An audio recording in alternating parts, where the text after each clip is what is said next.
Hey, Child Free Wealth listeners. Today's episode is going to be a little bit different. This is a two-part episode where we're talking about FIRE and FILE, so financial independence, retire early, and financial independence, live early. And then we're going to go ahead and talk about how do you access your money before age 59 and a half. When we recorded these episodes initially, we did it with the intention of they were going to be on 2 separate weeks. And then our schedule changed a little bit, and now they are on 1 week. And so the first episode you're going to hear is going to be covering that FIRE and FILE. And then the next episode is how can you go ahead and do that when a lot of your money is in retirement accounts and you're not 59 and a half yet, because that's such a topic that we see so often from people that has them held back and limiting themselves from actually going ahead and leaving their career. So let's dive in. Welcome to the Child Free Wealth Podcast, hosted by Bree and Dr. J, Certified Financial Planner. Here we discuss life and finances as it relates to being child-free. This podcast is for educational and entertainment purposes only. Please consult your advisor before implementing any ideas heard on this podcast. So clients will come to us and say, when can I retire? And my first question is, do you want to retire? And then they give me that confused dog look, huh? What? It's interesting because you now have that discussion well, what do you care about? What matters to you? I mean, what do you want to do when you grow up? What's your second half of life look like? And what I find is a lot of child-free folks don't want the standard retirement. Instead of following FIRE, financial independence, retire early, which if you think about that as an on-off switch, that's an on-off switch, I'm not working again. They're following more what's called FILE, financial independence, live early, which is more like a dimmer switch of work over time. And it's interesting because when you give people this option, they go, ooh, I kind of like that. But it starts changing the way they look at their financial planning, the way they look at their life, the way they look at their job. And all of a sudden they go, oh, well, then I don't hate my job as much. I want to do something different. I want to do an encore career. I want to whatever else it is, rather than just, I want to work 25 years, retire and get the watch. And this is something that child-free folks are embracing. And I think it's specific to child-free folks, because we have choices and we can do retirement different. Bree, have you seen this FILE versus FIRE? I have seen it a lot. And especially lately, I've seen a lot more people asking about it when they come to a checkup saying, can I file? When can I file? How do I do this? So I've seen it quite a bit. And I think people often view it as, I have to be a certain age before you can do it. That's not true. It's really not age. It's more of where you're at in your financial life. And is it something that's feasible for you? It's part of a plan. So, Bree, do you see yourself as more of kind of a FILE or FIRE person? Where's your life fit? I go back and forth because I have such a full and beautiful life. And there are so many things that I do that I can just do so many things and be fully retired. But I also don't know that would be realistic for me. It just really depends on the day because I'm constantly volunteering or doing other things. So I struggle with that one. Hey, Child Free Wealth listeners, it's Bree. I highly encourage you to schedule a Child Free Wealth checkup. During this time, you're going to get a couple of forms to fill out that include your life and financial plan. We'll review them, and then we're going to have a meeting and go through them with you. We're going to give you some advice and things to work on and talk through things to make your finances simpler so your life can be amazing. You can schedule yours by going to our website, childfreewealth.com, and clicking the Schedule Now button. Yeah, and I mean, I do too, to an extent. I mean, the challenge for me, so anyone who's listening knows, I want to get on a boat, travel the world. That's kind of my future. That's what I want my retirement to look like. I don't know how you do long-term care on the boat. Maybe, you pay for staff to come on the boat. I don't know. But that's what I want to do. What's that? That'd be cool. Yeah, there's a way. But, I've been thinking a lot about it and I need something to kind of work with it. And one of my clients called it a mental chew toy. And I really love this term, kind of like something to chew on. So your brain's thinking through things and working. Now, do I really need to make more money at it? I don't. That's a different question. But I'm probably going to do some work the rest of my life. So if that's the case, retirement is not the classic goal. I think the challenge is so much of financial planning is wrapped around, you save, retire and go. And one of the challenges I will give the FIRE community, and I love what they're doing on a financial education standpoint, literacy. They're actually helping folks on that. They're helping people get invested. I'm with that. The challenge is people can go too far in the FIRE community where like they're making their own soap and, living on ramen noodles and, essentially not spending any money whatsoever. So they retire earlier. So then the question becomes, once you retire early, what do you do? And it becomes that moment of like the dog that caught the car and like, what do I want my life to look like? And for many FIRE folks, what I find is they've been so good at scrimping and saving that they never kind of look back and go, is this still the goal I want to go on? I mean, we did a series of episodes with Andy and Libby, and they're the perfect example of having this debate. And I recently recorded a review with them about 6 months later. And they have this FIRE number stuck in their head. I got to hit this number. I got to hit this number. I got to hit this number. We worked through this file concept. They're now both kind of doing a little side business, doing their thing. They got to do it years earlier, and they're so much happier. And it's not all about hitting the number. Yeah, and having that conversation with people can be incredibly helpful because many times when we talk about retirement, we're talking about, okay, you're working and then you're not making money anymore. But if you still want to do some things and still enjoy things, I just got an email from somebody this morning. They've been retired less than a week and they go, I would like to do some things. How do I do this? Please help. We're going to be working on that. Okay, sure. Absolutely. People are wanting to do things, wanting to be engaged. I'm less concerned when I'm talking to clients about getting to that point and hitting retirement and making sure they're retired, and more concerned about how are you actually going to spend your time? What are you going to do? Are you going to enjoy it? Because there are a lot of different things people can do, but many times we forget about that and we don't think about it. I've seen people who say, I'm going to keep working so I don't sit on the couch. That's a valid answer, honestly. But also, what other things are there in life that you might want to do and might want to try that will keep you off of the couch, but it doesn't have to be work in the traditional sense? Yeah, and really it's about a different way of looking at life. And I often, when people are kind of debating this, I'll recommend the book, The Purpose Code. And we did an episode with Dr. Grummett on this. He's a hospice doc, but also does a lot of work in finance. And he's asked a lot of people about like what matters and what's the purpose. And the bottom line is, this is the whole book is summed up, is if you chase the capital P purpose, that big, hairy, audacious goal, and you get it, you're never happy. If, on the other hand, you're embracing what he calls the lowercase p purpose, which is that journey, not the destination, you can be happy. This book is one of those that's challenged my mindset, and I still have some issues with it because I still like goals. I'm a goal-driven person. Now, can I embrace more about the process and enjoying the day-to-day and not necessarily be about the end goal? And I'm working on it. Like, I don't think I'll ever get out of my brain, I want to get the gold star, I want to hit the goals, all that. But can I do it in a way that reflects the life I want to live where I can just be happy living my life? And my wife and I had this discussion. So she was in the academic path, and the academic path, you go on the tenure track position and you become an assistant professor, an associate and professor. And then when you hit that, you get tenure and you get to like forever kind of pontificate about whatever your topic is. And you get a retirement goal and you can, now, they've actually got pensions. It's a very standard place. You got to go up the ladder. It's a way, you do 6 years here. It's a very structured process. She went and got a different job at a nonprofit. She enjoys it. And she doesn't have to go up the ladder. She's not forced to keep moving up and doing X amount of publications and presentations. And she's like, well, what do I do? And I'm like, you just enjoy it. And she came back to me like a couple of days later. She's like, is that okay? And I'm like, who's going to say no? Like, it's possible to just enjoy your life and not be on that hamster wheel, that rat race, and just keep wanting to move up. Yeah, that's true. I also find it funny that you, in that same conversation there, you go, I don't know if I'll ever be able to do that. But then you're telling your wife it's okay to enjoy that. I'm honest. I mean, yeah, everybody has their limitations.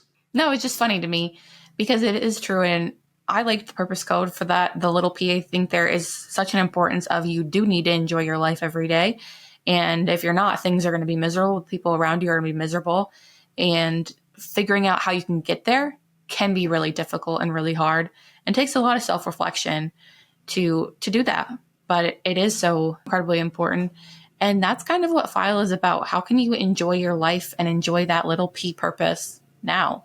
versus waiting to the end, because the reality is you might not get to retirement. If you spend your entire life waiting for retirement to do things, you might not make it there. And you might not, if you make it there, you also might not have good health. If you push everything off until later, there is a risk that you don't actually get to do some of those things you enjoy. Yeah, and you'll see if you've picked up my book, The Child-Free Guide to Life and Money, all of this is integrated in here. And the first half of the book is about figuring out what life you want to live. And the second half is about finances. Mm-hmm. It's intentionally that way. It's figuring out the life first. And we talk about it as simplifying your finances so your life could be amazing. That's part of that file. Child-free folks are not following the standard script. The standard script is you go to school, you get married, you have kids, work 25 years, pass the money to the next generation, and you die. It's just kind of how it works. We're following a different path. And because we're following a different path, we can do different things. We can go back to school and, be a librarian if that's what we want. I don't know why a lot of our clients want to be librarians, but they do. Or, awesome that would be.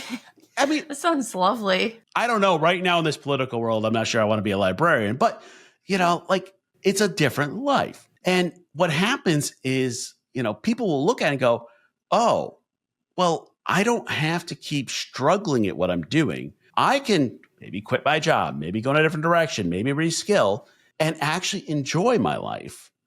And at the same time, it technically will set you back for retirement because you're not saving as much towards retirement. Your numbers are different, whatever. But if retirement is not your goal, that's okay. Because remember, for most child-free folks, we don't have a goal of passing on a whole lot of money to the next generation. So if you don't have a goal of passing money down to the next generation, there's a point where you're earning money that is not going to help you and does not go to your goals. There's a point where you can actually have too much money, which really just blows people's brains sometimes. But this is the truth. So instead, what if we invest that money in you? And that investment may literally be an investment going back to school or whatever else it is. Or it may just be, you know what? Quit that job making 6 figures and go take the librarian job making half of that, but be happy with your life. Those can be hard decisions to make too. And people, I think, will cling so deeply to that one specific job. And after a bit of time, they might also go, oh, I don't know that I actually wanted that. But it's hard because we're taught that we have to go for very specific goals. You have to earn a certain amount. You have to hit a certain point. And to give that up and say, that's not what I want, actually, can be really, really tricky. And we see that all the time with clients who have been living that life and kind of been on that hamster wheel and keep going, and then get to a point where when they take a break, they go, oh, this isn't what I thought I wanted. And now I'm realizing that. Yeah. And part of this is just the way we're built and trained. I had a conversation. I was at a conference and I sat down and this guy sat down next to me and he tried to sell me something and I wasn't buying it, but it was obvious he really did not have this product and this sales and his passion. So I spent the next 2.5 hours or so digging into his life. Now, Bree may laugh at that because she knows that's kind of just what I do.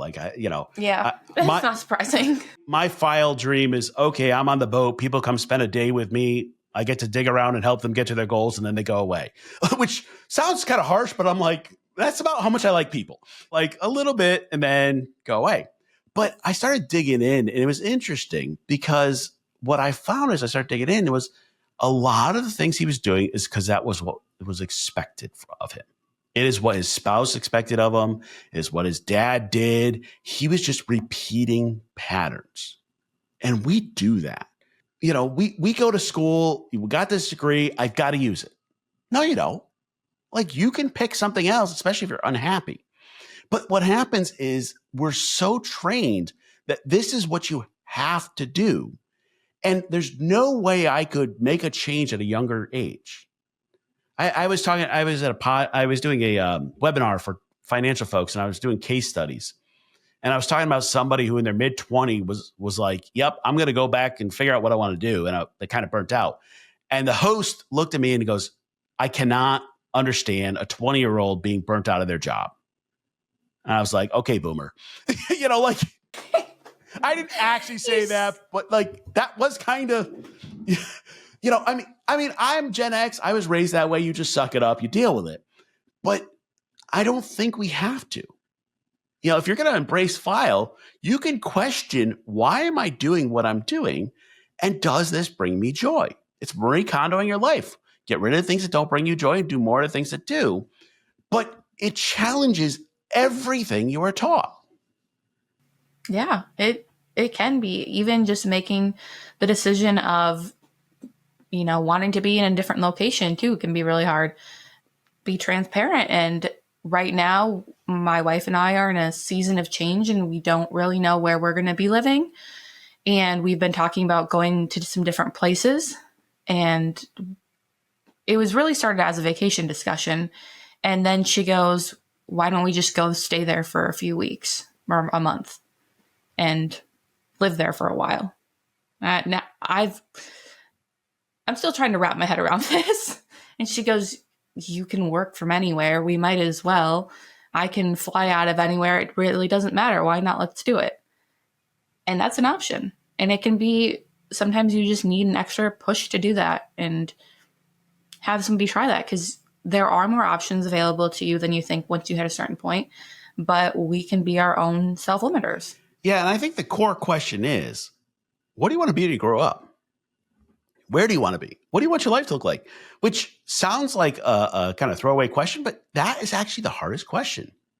Bree's talking about changing her life. Great. If you can do that and you go, I don't like that. Well, then you go change it again. Exactly. Like, this is not a permanent answer, but you can shift and say, hey, retirement's not my goal, or I'm not going to wait until retirement. The other one we get is people go, well, I'm going to retire when I hit 70, 65, 62, pick an age. They have this age in their mind. And I go, why? Well, because that's when you're supposed to retire. I'm like, okay, that is an answer. That is, age is probably the least important part of this equation. What do you want your retirement to look like? So I was talking to somebody and they're a therapist for a living. And I'm like, what would happen if you cut back from seeing clients 4 days a week to 2? They're like, well, my income would go down. I said, that's fine. You probably wouldn't be able to save towards retirement, but you could still live on that. She goes, well, you're right. I said, what else would happen? She goes, well, I'd be able to travel more. I'd be able to get out with my dog. Would you be happier? She goes, absolutely. I'm like, so why don't we do that? And she's like, well, I don't know. And that's what we see a lot with clients. Like when we ask these questions on file versus fire, like, why are you doing what you're doing? We get like 3 questions in, and then they'll usually go, I don't know. And all of a sudden it becomes one of those like, well, I could do whatever I want then. And it's interesting. I was talking with somebody. It was actually Andy and Libby. I did their meeting, and afterwards, Libby was talking about, hey, I referred somebody to you, but they're not ready to sign up or work with you yet. So they went to work with another financial planner. And I was like, why? And Libby's like, I think it's because they're not ready to change. And they're not really happy with the planner they got to, but they're not ready for change. And I'm like, that's fair. We've tracked it. People either sign up with us in the first week or 2 after we meet with them, maybe the first month, or we'll see them back in a year, because you have to be ready for change. And this file versus fire is the core debate. Like, could you do something different with your life and be happy now rather than just taking the beating for the next 20 years? And people are like, well, but I was told I always have to take the beating. And I'm like, no, you don't. Yeah, you don't have to, but there also is a huge part about that being ready for change, because I've seen that with clients too. And I'll ask during checkup meetings sometimes, are you ready to make a change? And sometimes they're like, not really. So it's important to know, even in follow-up, sometimes they'll say, I'm not necessarily ready to make a change. And you need to know that. You need to be honest with yourself of whether or not you're ready to make a change, because there is something to be said for jumping at something too soon, and also something to be said for sticking your feet in the mud and just standing there waiting and hoping somebody else makes that change for you without actually committing to going ahead and making that change and being willing to take coaching on that. Yeah, and it's hard to say, but it's absolutely true that some of my clients, the best thing that ever happened to them was they got laid off. They're like, now what do I do? I'm like, do you really want to go back to work? They're like, no, I want to do X. Well, then let's do that. And they're like, but I can't. And I'm like, yes, you can. We'll work through the finances and all that. And it kind of gives them that kick in the butt. And, if you're sitting here kind of debating it, here's what I want you to do. I want you to take a minute and write down what matters to you in life. What brings you joy? What are the things you want to do more of? And what you're going to find in very few cases, it's like, I want to do more of the work I'm doing right now. I don't know that I've ever had somebody say, I want more of what I'm doing. I have had some people say, I truly enjoy my job. I want to keep doing it. Great. Then if it's not for the money, we can donate the money to different things.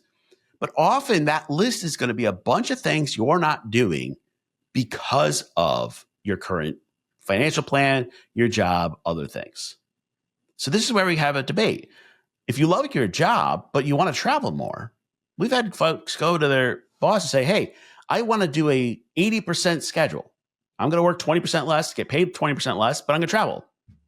I have folks doing 3 weeks of work, 1 week off, then 3 weeks of work, so they have travel. Whatever it is, but how do we optimize for more of what you care about? Now, what's going to happen is your brain's going to start going, yeah, but my numbers won't let me. Okay, work with a financial planner. This is where we can help you. The bonus of working with a financial planner is we look at your numbers unemotionally. We can show you it. We meet with the clients on a monthly basis, and it usually takes about 6 months for them to believe us on the numbers. I'm just telling you, it takes a while.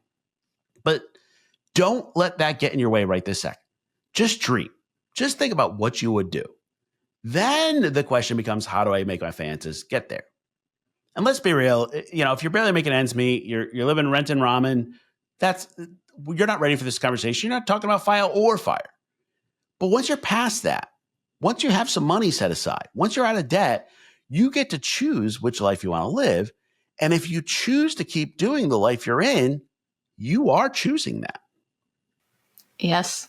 And that's such an important distinction is there comes a point when you're choosing the miserable life, and that can be hard to hear. It can suck to hear, frankly. There is a need to have that called out and then decide whether or not you're going to take and move forward from that and decide something else for your life and make it better, or if you're going to continue to sit in that. Yes. And then you need to make sure your plan matches you, not somebody else. And it's interesting. When I dive into this file stuff with folks, one of the barriers is they're worried what other people are going to think. And I'm like, they get no vote in your life. Just because they're miserable does not mean you have to be miserable. Okay, we all have some family members that do that, okay? You know what I'm talking about. That is misery loves company. You can be happy with your life. You made different choices. And people are like, well, but they're suffering. I'm like, you're right. You can help them if you'd like. But just because they're suffering doesn't mean you have to. And this is where the guilt stuff lays in and all the other fun stuff. But if you're still choosing to kind of go to a job you don't enjoy, do a plan you don't enjoy, follow a plan that does not match you, then I just want you to be conscious about that choice. I'm okay if you decide, hey, I'm going to follow this, even though I know it's not right for me. Fine. Give it a year. You'll come back. You might not be ready, but have that debate. But what then happens is people go, well, but my dad told me I need to, or other family member or friend or whatever else it is. And I'm like, they're not living your life.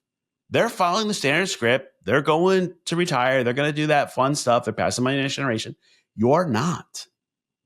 And I think as I start working with clients on this, they start realizing a lot of the voices in their head are not their own. They're people telling them what they should do. Things they've seen on the internet, their general rules, whatever. And then there's that moment well, don't those people know what they're talking about? And I'm like, they do for people living a different life, not for you. It's interesting. I have clients who'll reach out or prospects, and we're going through kind of what we call the child free wealth checkup. And I'll ask them, do they want to retire? When do they want to retire? When do they want to cut back? What do they want to do? Fire, whatever it is. And then they'll tell me, I had somebody, recently was like, well, what's your next goal? And they're like, I guess retirement at 65. And I'm like, why 65? They're like, because that's when you retire. I'm like, hold up. that is when you might be able to retire, but your age is actually one of the least important things in your retirement plan. The only thing it's useful for is to give you kind of an idea of like how many years you have left to plan for. But you don't have to wait until 59 and a half, 65, 70, whatever magic number to retire. Now, I will say some folks that are on pensions, they may have to put a certain amount of time in, but there's usually ways around that too. Bree, have you seen this? Absolutely. The amount of people who worry about not having enough in a taxable brokerage because they want to retire before 59 and a half and just absolutely feel like they need to put every single penny in there. And then you have a conversation with them and they're like, well, there are other options here. And they go, oh, I never knew that. Yeah. So let's talk through some of this. The first thing people think about is like, hey, I can't get access to my retirement account until 59 and a half. I'm going to tell you right now, that is not true. There are ways. They go from, hey, I just pay a penalty and, pay the 10% and take my money out, to some very kind of complex tax math to get there. But there are ways. And I will tell you, it is one of those areas that you probably need to work with a professional. Like you can make mistakes on how to get the money out. I have some folks trying to I'm going to take out my 401k to, redo my house. And I'm just going to pay the penalty. I go, okay, fine. You're going to pay 10% of that money, but you're also going to be paying income tax at this level based on where and you show them all the math and I'm like, you're going to have to take out almost double to cover it. And they're like, oh, never mind. I'm not going to do that. It's not just the penalties, but it is something where you do need to work with a professional because the rules change. Even what, how we look at it, the systems, Social Security just changed how much you get out, depending on if you have a pension or not. These things change regularly and you need a plan. Yeah. And being able to have somebody who's doing it all the time and going through it can be super helpful because I think many of these options that we tell people, they are just totally unaware of them and they don't think about, the tax penalties that are going to occur. And it's not that they're doing anything wrong. Even people that we are talking to that are super into personal finance can miss these things because it's not something that's often talked about. You just hear age 59 and a half all the time. And as with anything in finance, it feels like yes, and there are other things that need to be considered that aren't as well known. Yeah. And if you're just putting your money in your taxable account instead of a tax deferred or tax, advantaged account like a traditional or a Roth IRA, 401k, whatever else it may be, you do have better access, but you're paying more taxes. This is kind of like one of those games. If I really just want to get the money, I can pay the 10% and get out. Worst case, I can lose 10%. And it's very rare that I'm going to say to do that, but just go with me. Let's start with that example. I just need money for a huge medical issue coming up. I need 50 grand for a surgery that's not covered by my insurance. It's life or death. What do? We can take money out of your 401k. It's a one-time hit. Take the 10%. You pay the taxes if it's a traditional. You just pay the penalty in that case. Notice I didn't say if you want to remodel your kitchen, you do that. No, that's an emergency, a one-off, something happened. That 10% penalty is there to kind of help you keep your money in, but it's not the worst thing in the world if you had to take it out for an emergency. Yeah, there's things that sometimes you need to do what you need to do. That's one option. Second option is if you retire at age 55 and you have a 401k or 403b, something like that, you can start taking money out at age 55. I think so many times there's been an influx of people online sharing companies in which you can roll over your 401k, potentially to an IRA. Have you seen those, Jay? Yep. I know where you're going. Yes. And while I think the intention can be helpful, it can also create problems for you down the line. Because if you want to go ahead and retire and you've had all these 401ks over the years that you've put into rollover IRAs, suddenly your money's there. If you would have left them in a 401k, or you'd have moved them all, if you're like, hey, I absolutely hate having multiple 401ks, if you would have moved them to your current employer, retired from there at the age 55, then you could have taken money out and it wouldn't have been an issue.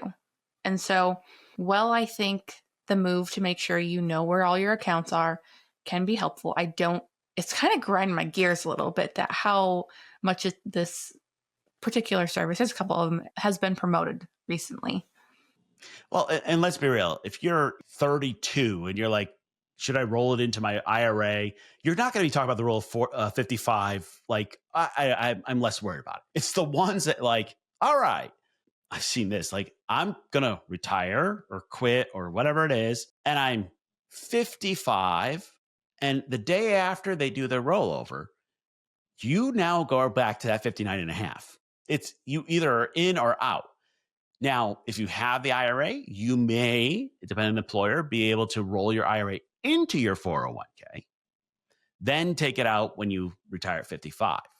So like there's ways. Now, by the way, we're in the land where this is all, I'm going to keep saying, you need professional help. Like even as a CFP, some of these moves, I only do after I talk to their CPA. Like, we'll get our heads together and go, this makes sense. Now, the 55 fits, but let's say I'm younger than that. I'm going to retire at 45. Now we go, all right, how do I get access to my money? Now, one of the things that could happen, I'm not saying you want it to happen, you could be disabled. Interestingly enough, being disabled gets you around that penalty.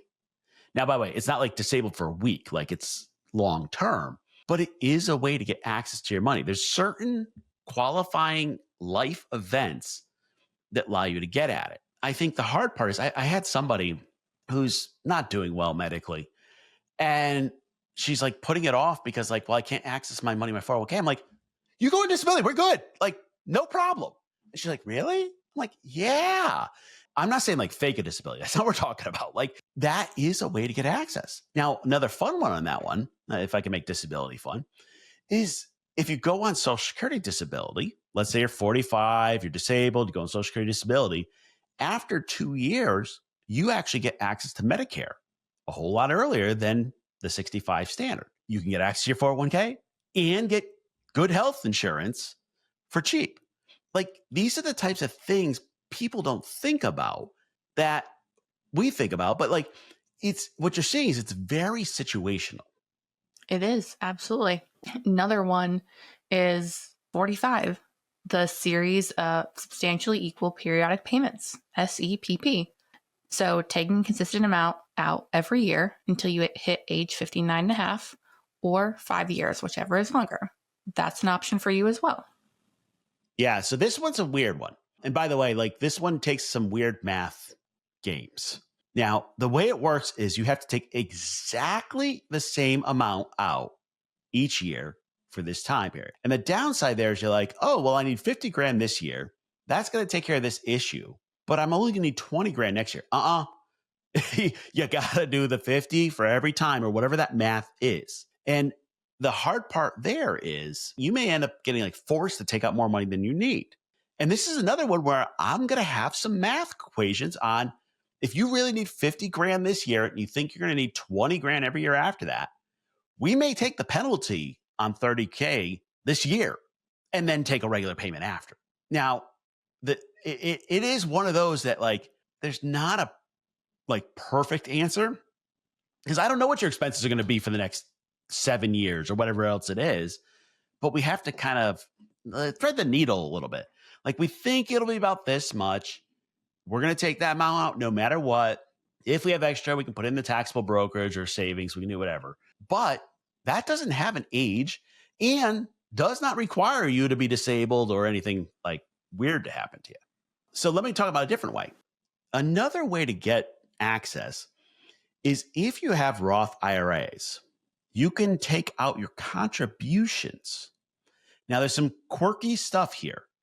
You have to have had a Roth account for 5 years, and the money's got to be there 5 years before you start having some problems with the penalties. There's 2 5-year rules, which really gets kind of confusing, but go with me. But you can start taking out the contributions, not the growth. There's no penalty.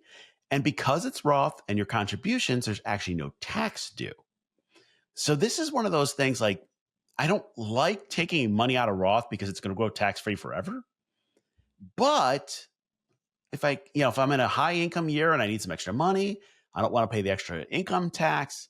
It's a one-off. Maybe it's a 2-year thing. Maybe I'm taking a sabbatical. It's a good solution. Now, if you have like a Roth 401k, most likely what's going to happen is you're going to have to roll that into a Roth IRA, which means you're going to have to leave your employer to do that because very, very few, if any, 401k plans allow in-plan distributions to roll that out. So that there's some kind of quirks there, but it is an option. And being able to take that when you're doing this, sometimes it means you're doing a combination of these things depending on the age you're retiring. Like you said earlier, taking a penalty on $30,000 and then doing the substantially equal periodic payments for another 20. And it's kind of complex and it takes some time and sitting down and figuring it all out. You need to have help with it because you don't want to take and start yourself on a path where you didn't intend to be and have adverse tax consequences because of it. Yeah. And I mean, none of this is kind of like the standard plan. And I don't expect you to be like, oh, that one fits me perfectly. What I'm really trying to get you to take away from this is there are ways. So let's talk about some other weird ways to get access to money. I have seen this one. If I have an inherited IRA, that one doesn't have the 59.5 number with it. So I may be able to take the money from the inherited IRA. Just if it's traditional, I'm going to get taxed as income, but there's no penalty. Now, inherited IRAs are really weird. There's a really weird chart on like how many years do you have to take it out? Is it 10 years? Is it the requirements? Really tough. And there's like a chart that I have to look at and like cross my eyes a couple times. Like it is one of those like IRS changed the rules a couple times over the past year or two, and it takes a minute. But if you're like, I just want to live off that for my time, awesome. Now, I'm not saying like to off a family member so you get an inherited IRA, but it is a bucket of money you can get access to. But if you're desperate enough, maybe. Hey! No. Bree said that on her own. That is her comment, not meant to, no. She's over here killing off her family members. Oh, boy. I love them too much. This is the joke. Like, don't get too high of a life insurance policy because then your spouse is like, there's a price. There is a price where, like, you have enough insurance, I might. Yeah. And watching a true crime recently, I feel like that happens a lot. But going through knowing these different things, knowing how to take money out of them can be super helpful for people. And it's okay if you don't know all of them. It's okay if you know one or two, but being able to sit down, talk through it, and just form a plan is really what gets you to retirement. And instead of getting stuck on those specific ages, because those ages, like you said earlier, are just ages. They're not gospel of when you can go and start living your life and doing things. Yeah. And I think one of the things that you're starting to see is it's very easy to save money for retirement. Put money away, put in the accounts, I invest it. It might not be perfect, but it's doing its thing. That you can do mindlessly. How do you take the money out at the right time with the right taxes, with the right situation? Completely different answer. And it takes like rewiring your brain. Now, I want to go to one of the ones of how to access your 401k that I don't really like, but let me talk about it. And that's taking a 401k loan. This is an interesting one because what you'll see is people go, well, you're borrowing money from yourself. It is technically true. You're borrowing from your 401k. But the caveat here is if you lose your job, you get fired, you quit, that loan is immediately due. Usually it's like 60 days. You have to like put all of it back. Well, if you don't have that, you're getting forced to take a distribution. You're paying the 10% penalty, you're paying the taxes, all of that day. And as much as I'd love to say, hey, your employer, I don't have to worry about my job, blah, blah. We've learned job security is only as good as like how good you are. And you can trust your company to an extent, but if the market goes down, they lose a big customer, somebody changes policies, whatever, you're out. And all of a sudden that 401k loan is 100% do. The other challenge with a 401k loan is you can pay payments over time. That works. You can't actually pay extra towards it unless you're going to pay the whole thing off. So like you're in a rough place. Yeah, I don't have a problem with taking a 401k loan for an emergency that go back to that medical expenses and I can pay it off in a certain period of time. Fine. Once again, 401k loans for your kitchen remodel, no.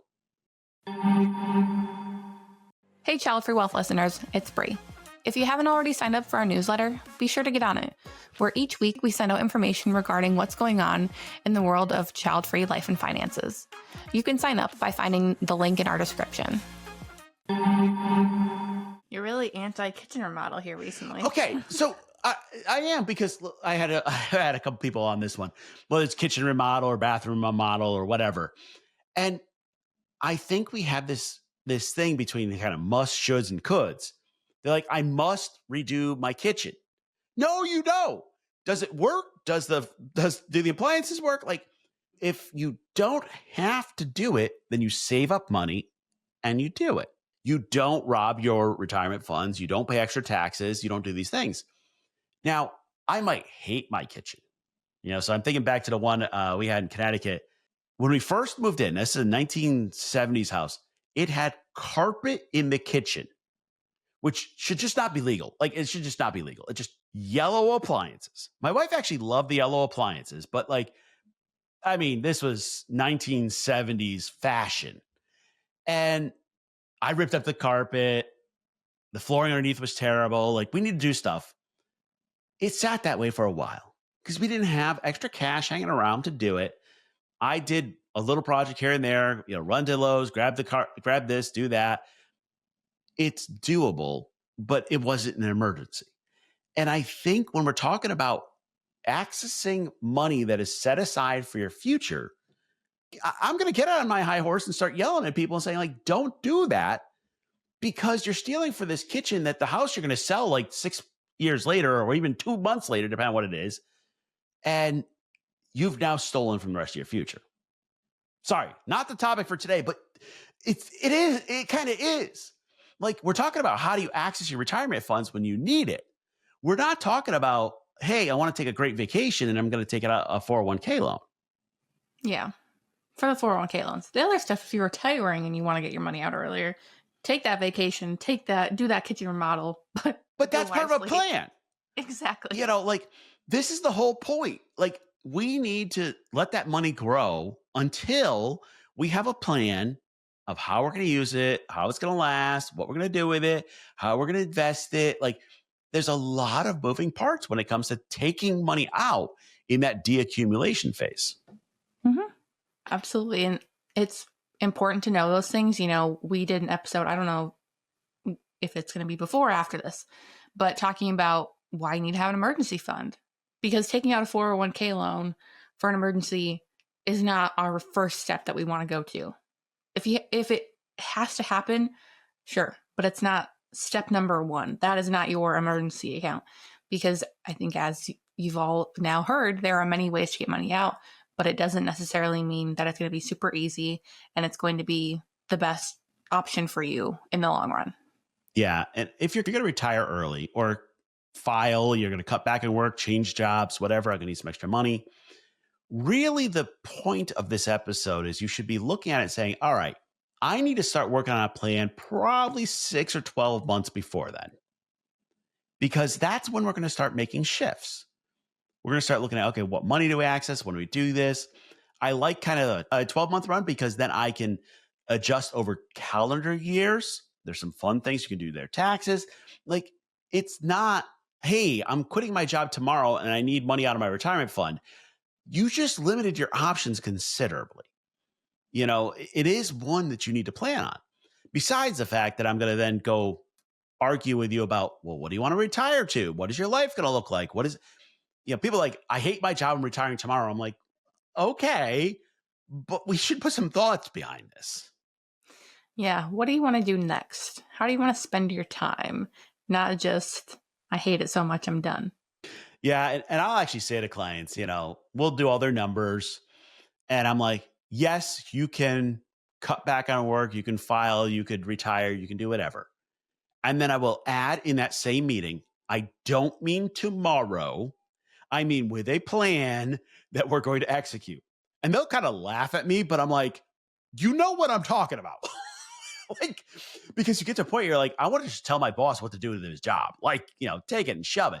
Well, no. Hold up. We need to double check things. Also, right now, I've had quite a few folks where they're like, hey, I'm going to cut back on work. I want to retire. Where we've been able to negotiate with their employer a severance, a reduction in force, a layoff. Like, those are awesome. They take a few months to get kind of the structure, work it through. You kind of put the bug in your ear of your boss going, hey, I know you're trying to cut staff. I'm willing to volunteer to do that. There are ways you can do that and make it work.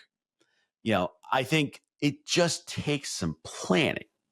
Yeah, if you can get a early retirement or a severance or a layoff, anything like that, those can be really nice and a really good little boost on the way out when you're already looking to leave. Yep. And one more while we're talking about getting access to your money and letting that hold you back and age holding you back.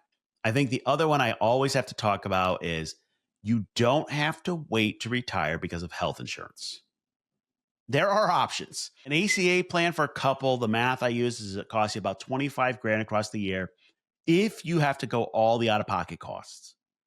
For a soloist, it's like 13, 14,000. It's not exactly half. But we're not talking about enough money to say, I'm never going to retire because of healthcare. I get it. You got good health benefits at the company. I did this for somebody else. They were like, I've got this great plan. It was a Blue Cross Blue Shield plan. I like it. I like my doctors. I'm going to kind of stay employed. I went on the marketplace for their state. The same exact plan was available. And because they weren't going to be employed, their income was going to go down considerably. They actually were going to get a stipend for it. And it worked out to very, very close to the same amount they were paying at their employer. I'm like, so why are you still doing this job? Well, it was for the healthcare. I'm like, not anymore. It isn't. And I think that's our self-limiting beliefs. Now, I will say some folks, when they're throwing those out, it's because they're actually not ready to retire. It's kind of like, they're like, oh, I'll retire in 5 years. I'm like, why? You can do it now. Once I show them they can do it now, like their head explodes. They're like, I didn't mean I want to do it right now. I'm like, that's fine. You can choose to keep working. It is on you. And like, they're like, I'm just going to keep struggling. So if you haven't caught our episodes with Andy and Libby, that was their case. They're like, I got to work another 5 years. I said to them, nah, you're going to retire the next year and, live remote. And that's what they did. And they're very happy. But it took them like 6 months to get that, kind of in their mindset and work through it. And that's normal. If you enjoyed the show, please consider leaving a rating or review. We'd love to keep the conversation going. Please let us know your thoughts wherever comments are available or email us at media@childfreewealth.com. To stay up to date, find and follow Child Free Wealth on social media. If you're interested in working with us, learn more by visiting our website, childfreewealth.com. We'll see you next time.